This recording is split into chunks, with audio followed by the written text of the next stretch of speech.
start by just playing you a nice little tune. Why not? Yes.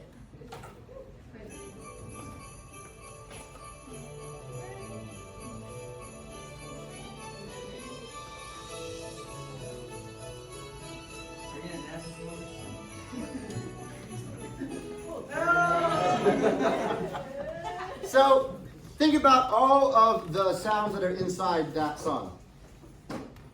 I heard sleigh bells, I heard cheesy trumpet, I heard electric bass, I heard piano, all of those things.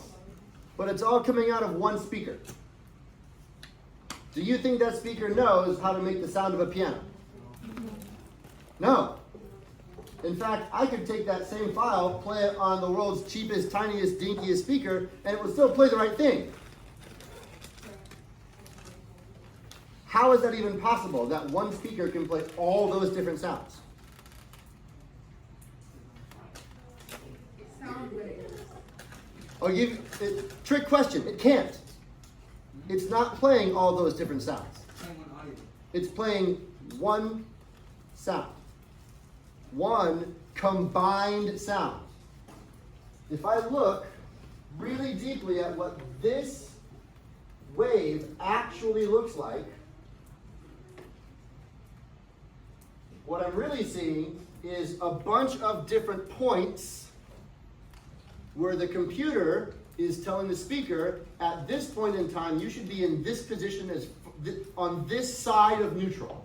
Either go this way, maybe like 0.1, and then go that way, go that way 0.2, so you're like negative 0.1. It's really just trying to find a position for the speaker to be in over a course of time. Now, look how close together these points are. That is 6.54270 seconds, 6.54280 seconds. 2 10,000ths of a second. And in that amount of time, the computer has given 1, 2, 3, 4, 5, 6 different positions to the speaker. That is how many sample rates the speaker has generated. But the only thing that happened was at some point, all those things were happening in somebody's sound studio. All those different channels of sound. And then in the end, they were mixed down into one file. So let's say that the piano was supposed to be here in its point in time. And the jingle bells at that point in time were making this sound. And the bass was making a sound that was supposed to be here in their individual waveforms. So the computer said, well, if I add, 0.3 and 0.1 and minus 0.4, then I'm going to end up somewhere around 0. And so what the actual mixdown does is it takes all the channels of sound, all those individual points, adds every value together for all of those points for 6 every 10,000ths of a second, and when you get to the end, you have a unique song. No two songs have the same pattern of dots, which is why algorithms are so quick to take down copyrighted material.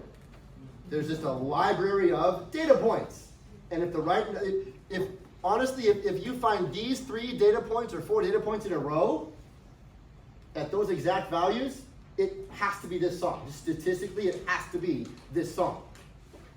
That's how quickly algorithms can work. But the cool part is, even these instruments do the same thing. It's not just making one sound, it's making as many as 100 different sounds simultaneously. And everything always boils down to one simple concept. The sine wave. That's it. There is nothing more simple than a sine wave, which is really just the y value of a unit circle. It's one dimension. So calculate those dimensions, make that happen, and you now have simple harmonic motion. Do it fast enough, one cycle over 1,000th of a second, and you now have pitch. Anything that vibrates at that speed creates that pitch. All right? So here's the sound of the most simple form, the sine wave. That's it. Pure tone. Now, if I take that sound and I double the frequency,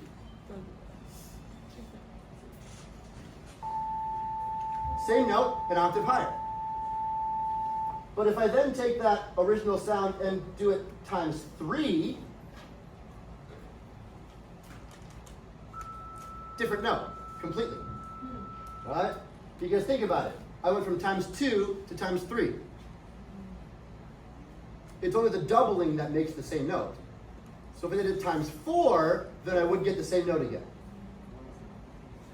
It's all whole number multiples. So I have 3 different sounds. Here they are. Here's the original again. Here's the original, my original waveform. Here's all of them together. It's the same note, only now it's almost like a new vowel of the same note. You don't hear 3 different sounds. The speaker is no longer making 3 different sounds. It's only one speaker. So the speaker is combining all 3 of them into one form. Your ears do the same thing. Your ears are like a reverse speaker. They take the sound in instead of emitting the sound out. But it's the same thing. Whatever that's putting out is going in here. At the same vibration speed, same pattern, same everything. Right? So if I took all those 3 waves and added them together, this is the wave I get. I took all 3 points of those 3 channels, added the values together, and got that point. Same thing, keep going, keep going, keep going. And suddenly, it's no longer a sine wave, now we have a more complex waveform. Musical instruments just make complex waveforms. That's it.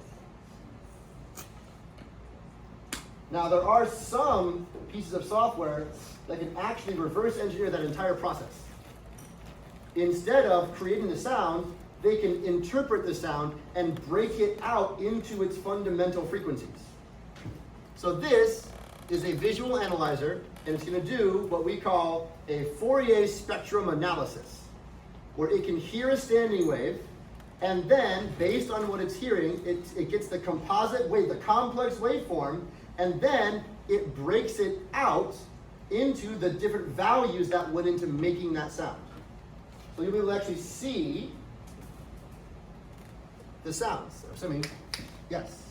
So I'll play a note on saxophone, and up here you'll see the shape of the wave. Down here you'll see peaks in the frequency spectrum. So low frequency on this side, high frequency on that side. Up and down is your decibel reading, the loudness. So if I play a note, I should see a peak down here, and then a bunch of other peaks for all the overtones, those inside sine waves, poking out of the texture.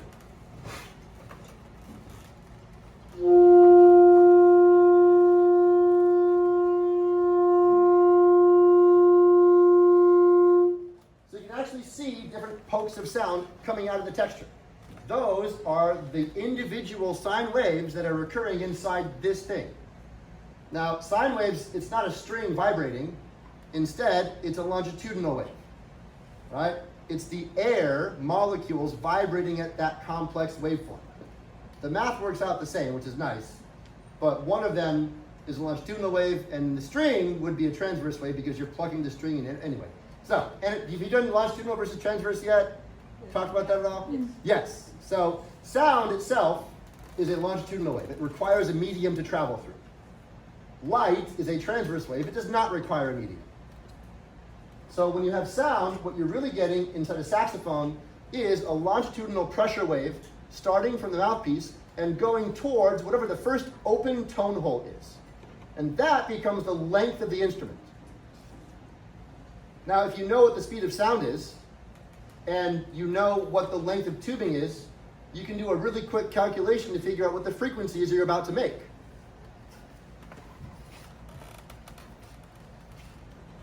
I'm on. Yes. V equals F lambda. This is the fundamental wave equation. This is how instrument engineers create instruments. They know that the speed of sound is 341 meters per second. They know that they want the frequency to be a particular frequency.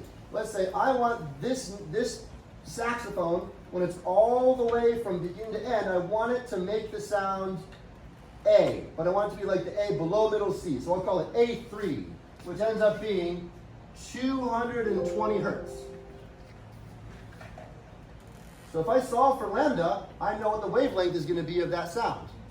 I also know that one wavelength is twice the length of my instrument. Equal and opposite reaction. So really what I'm solving for is 2 times the length of my instrument. So now if I solve for L, I know how long my instrument needs to be to make that note. Recalculate. Let's say I want everything except this last tone hole. Close everything except that one. Okay, well if I want it to be this note, how far away from the bell does that tone hole have to be to make the frequency I want that note to be? And so on and so forth until you get all the notes that you want. And that's how you make an instrument. A wind instrument. String instruments have a very similar calculation, but you also have to calculate tension and the density of the string. Things that go into how elastic that string is. Because elasticity is what governs vibration. All right? There's also other equations for ideophones. So instruments where the actual thing you hit makes the sound, like a xylophone. There's separate calculations for that based on how that science works. But they're all related to the idea of velocity, frequency, and length. They go together. Now, if I were to do a saxophone note, the same one,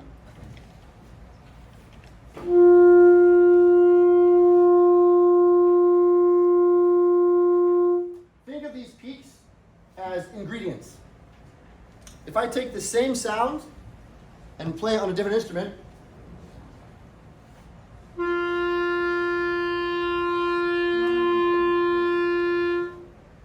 we have different amounts of ingredients. Trumpet, same idea. Trumpet is unique because you can't make the note like you can on saxophone. You have to put the note in. This is actually a resonating chamber. It will make a sound if the energy going into it matches what it wants to do. Like pushing someone on a swing. As long as you push at the correct speed, the person will move faster and faster and faster. Do the timing wrong and suddenly it doesn't seem so fun anymore. But same thing. This is me pushing the swing. Putting in a frequency. This is going to resonate whenever the frequency matches the swing.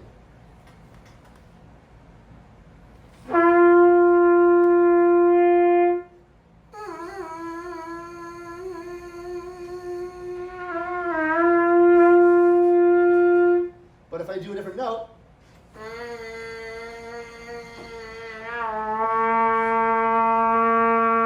as long as the length of tubing, the wavelength matches the frequency I'm putting in, I get a note. Anything in between, and the trumpet's like, I can't do that. I don't swing at that rate.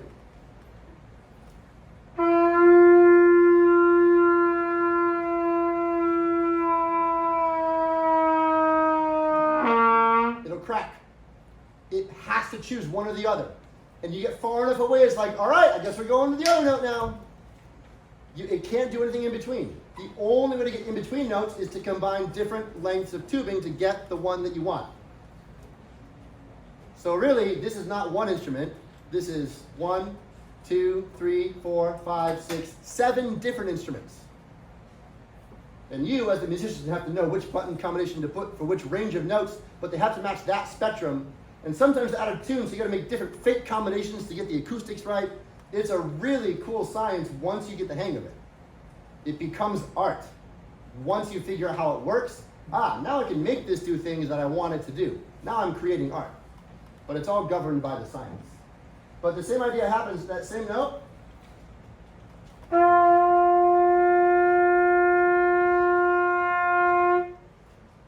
Same peaks. Let me do a chromatic scale, why not? We'll go down.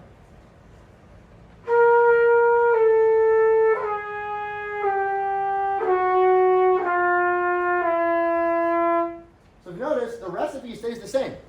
It's still a trumpet, because what makes this sound like a trumpet is that unique combination of overtone strings. You mix them differently, you get a different instrument. But every time I do a different note, the whole thing shifts slightly down as the notes go down. But the proportions all stay the same because that's what makes this a trumpet. All right? Going back to our original sine wave, let's just listen to that first one. And I think the mic will pick this up.